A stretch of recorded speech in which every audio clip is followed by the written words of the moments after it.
أعوذ بالله من الشيطان الرجيم بسم الله الرحمن الرحيم وإذ غدوت من أهلك تبوئ المؤمنين مقاعد للقتال والله سميع عليم إذ همت طائفتان منكم أن تفشلا والله وليهما وعلى الله فليتوكل المؤمنون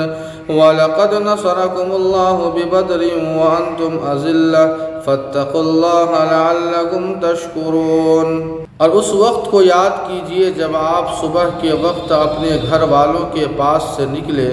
کہ مسلمانوں کو جنگ کے لیے مورچوں پر مقرر کر دیں، اور اللہ خوب سننے والے اور جاننے والے ہیں۔ اور وہ وقت بھی یاد رکھے جانے کے قابل ہے جب تم میں سے دو گروہوں نے چاہا تھا کہ ہمت ہار دے، حالانکہ اللہ تعالیٰ ہی ان دونوں کا بھی مددگار تھا، اور مومنوں کو تو اللہ ہی پر بھروسہ رکھنا چاہیے۔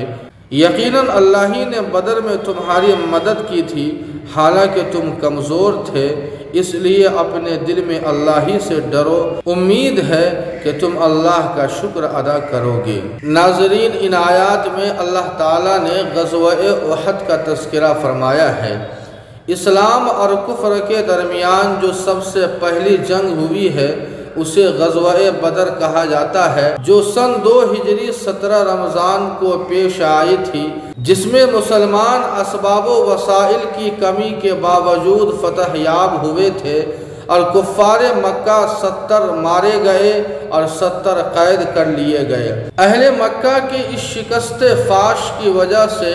پورے مکہ میں ماتم صف بچھ گئی اور غم کا ماحول پیدا ہو گیا اور بدلے کا جذبہ پیدا ہوا۔ چنانچہ اسی بدلے کے جذبے کی وجہ سے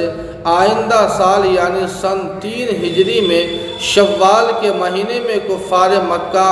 پوری تیاری کے ساتھ اور ہتھیار سے لیس ہو کر تقریباً 3 سے 5 ہزار کی تعداد میں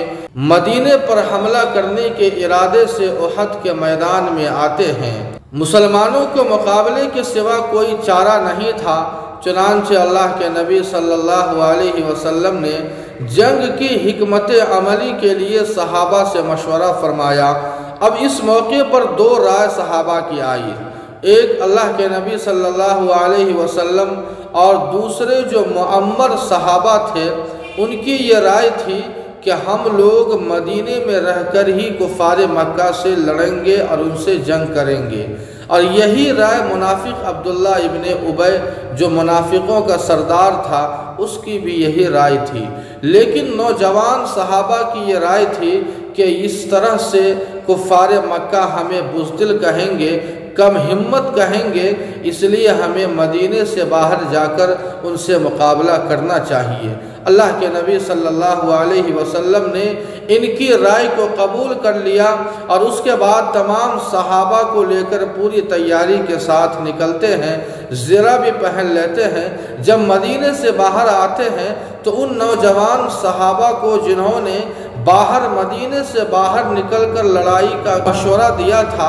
انہوں نے اللہ کے نبی سے کہا کہ اللہ کے نبی، ہم نے آپ کی رائے کو بدل دیا۔ انہیں پشیمانی ہوئی اور اللہ کے نبی سے کہا کہ اللہ کے نبی، ہم نے اب آپ کی رائے کو بدل دیا، اس لیے اب ہم مدینے میں رہ کر ہی ان سے مقابلہ کریں۔ اللہ کے نبی صلی اللہ علیہ وسلم نے فرمایا کہ جب ایک نبی زرہ پہن لے اور ہتھیار لگا لے تو اب اس کے لیے درست نہیں ہے کہ وہ بنا جنگ کیے ہوئے وہ واپس آئے۔ یہ 7 شوال ہفتے کا دن اور صبح کا وقت تھا جب اللہ کے نبی صلی اللہ علیہ وسلم اپنے 1000 صحابہ کی تعداد اور فوج کو لے کر کفار مکہ کی 5000 فوج کے مقابلے کے لیے نکلتے ہیں۔ لیکن بیچ راستے سے عبداللہ ابن ابی جو منافقوں کا سردار تھا اپنے 300 ساتھیوں کو لے کر وہاں سے واپس آ جاتا ہے، یہ کہہ کر کہ میری بات مانی نہیں گئی،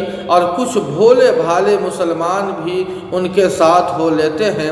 اللہ تعالیٰ نے یہاں جن 2 گروہوں کا تذکرہ فرمایا ہے یہ انصار کے 2 قبائل بنو حارثہ اور بنو سلمہ کا ذکر ہے، جنہیں عبداللہ ابن ابی کو دیکھ کر اور مسلمانوں کی ظاہری اسباب و وسائل کی کمی کو دیکھ کر یہ خیال ہوا کہ وہ واپس ہو جائے۔ اللہ تعالیٰ نے انہی دو قبائل کا یہاں ذکر فرمایا ہے، لیکن یاد رکھیں یہ لوگ اپنے ایمان میں مخلص تھے، عبداللہ ابن ابی کی طرح منافق نہیں تھے۔ اللہ تعالیٰ نے مسلمانوں کو تسلی دی کہ ایک مومن بندے کو اللہ پر بھروسہ کرنا چاہیے، اسباب و وسائل پر بھروسہ نہیں کرنا چاہیے۔ اللہ تعالیٰ نے اس کی مثال دی کہ جنگ بدر کے اندر تمہاری تعداد کم تھی، ظاہری اسباب و وسائل کی کمی تھی، لیکن اس کے باوجود بھی ہم نے تمہیں فتح یاب فرمایا تھا، ہم نے تمہیں کامیاب کیا تھا۔ اس لیے اس موقع پر بھی اللہ پر بھروسہ کرو اور ہمت ہرگز نہ ہارو، انشاءاللہ اللہ تعالیٰ تمہیں ضرور فتح یاب فرمائیں گے۔ اللہ پاک ہم سبوں کو اپنی ذات پر کامل یقین نصیب فرمائے۔ وما علینا الا البلاغ۔